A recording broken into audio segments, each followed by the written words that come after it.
மாட்டேன். என்னடா பண்ண? அப்படி என்னடா பண்ணி கிழிச்ச? உன்ன அக்கா தங்கச்சிக்கலாம் அத பண்ண இத பண்ணுன்னு சும்மா கதை விடுறீங்க இந்த தம்பிக்கலாம். அப்படி என்னடா பண்ணி கிழிச்சிங்க சொல்லு. என்ன பண்ணி கிழிச்சியாவா? உட்காரு. ஆ? உட்காருங்க கிரிஜா. ஐயோ உட்காருங்க. என்ன பண்ணி கிழிச்சியாவா? ஏண்டி உனக்கு தம்பியா இருக்குது எவ்வளவு கஷ்டம் தெரியுமா? உன் புருஷனுக்கு மச்சானா இருக்குது எவ்வளவு கஷ்டம் தெரியுமா? இந்த உட்காந்துக்கு உரலு அவனுக்கு மாமனா இருக்குது எவ்வளவு கஷ்டம் தெரியுமா? உன் மாமியா இருக்காலே மாடர்ன் மனோரமா அக்கா கருக்கு ஒத்தாச்சா இருக்கலாமே 2 மணி வேலை இழுத்து பிடிச்ச செய்ய வந்தா சம்பளத்துக்கு ஆள் வச்ச மாதிரி ஆளுக்கு வேலை வாங்குறாங்க. ஏண்டி நான் தெரியாம தான் கேக்குறேன்.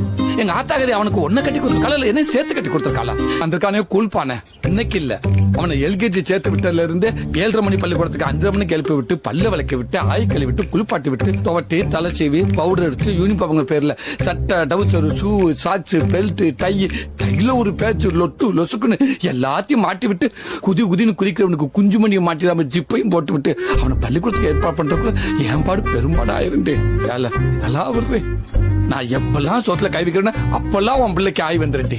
திருச்சியில பேரு பண்ண சோசிக்காரன் கூட என் கையை பார்த்து சோசி சொல்ல முடியாம தவிக்கிறாண்டி. உன் பிள்ளைக்கு குண்டிகளை விட்டு என் கையெல்லாம் அழிஞ்சு போச்சுடி. இதெல்லாம் ஏன் எத்தனை நாளா உனக்கு தெரியல தெரியுமா? எல்லாத்தையும் சொல்லி செய்யறவன் இல்லடி இந்த தாய் மாமே. எதையுமே சொல்லாம செய்யறவன் தாண்டி தாய் மாமே.